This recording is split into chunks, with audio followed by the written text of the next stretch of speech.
I'm going to start this video with a very simple question. Who is the devil to you? What are his characteristics? What does he mean, or what is he defined as to you? We could go on about this for hours, as long as you don't get uncomfortable. Two very important characteristics that are highlighted in the Bible.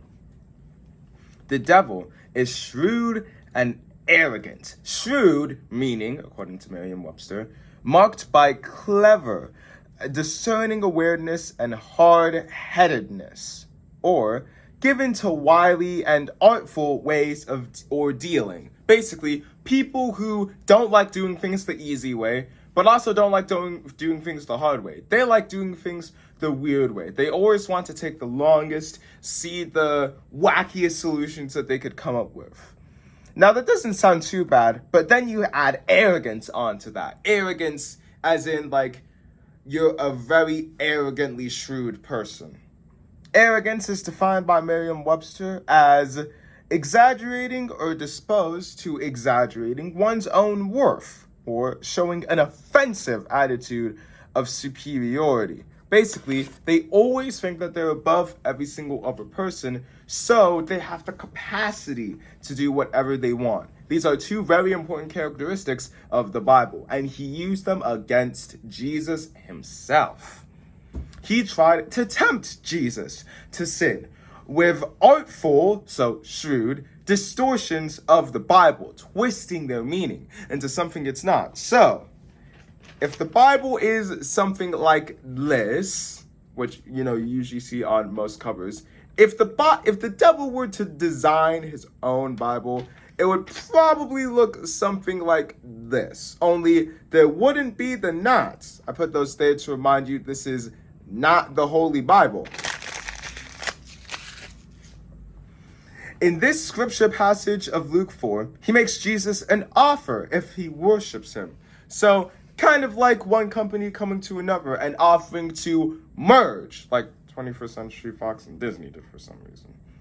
He almost makes it sound like a once-in-a-lifetime deal. Take it or leave it. So if you take it, then you get to keep it in your lifetime, and you only live once. But if you leave it, you never get to see it again. He almost made it sound like that. He was really close, just one step closer to that Olympic medal. But he ended up dead last, and here's why. This offer included honor, power, status, success, and unprecedented prestige, which are all things that naturally we humans would like to have. Having those character traits and stuff like that, that's really good. But it's in return for loyalty. And sometimes we don't have any problem being loyal to just one person, but other times we can be pretty darn rebellious. However, the simplicity and purity of Jesus' answer is astonishing. For all of the glamorization that devil does for this offer, Jesus knows that it's complete BS. He's not going to take any of it. And this is what he says, at least in modern context. No offer of success and power is enough to shift my loyalty from God. Now, I just want to clarify something here. When we talk about success and power in the Bible, it's not as if, one, there weren't people that had that amount of success and power that God didn't use. For example, David, he had a lot of success in all that he did, and a lot of power. But that's not an inherently bad thing, because he was loyal to God. He was loyal to the right person. And so as a result, God used him for great things. Even Jesus himself, he was successful. He had power, in the sense that, he was very powerful, like he could do amazing things. And not really power in the sense that, like, he had a lot of authority, but powerful in the sense that he could do mighty acts. But none of that, absolutely none of that, no offer, large or small enough, is enough to shift his loyalty from God. I mean, naturally he is God's son, but it's not just about familial relationships here. He knows that to live life right, you have to be loyal to God at every single second, 24/7, 365, however many years you might live. I do not have a price tag. You see, this is a type of metaphor that a lot of people like using on everything in society. There are a lot of things that have a price tag, like, you know, the things you see at stores, or like even basic commodities in poor countries, entrenched in poverty. But we humans, we don't have a price tag. We're not meant to determine how much worth we are as a human being. Even if I go to waste in the dust, I will bow my knee before him alone.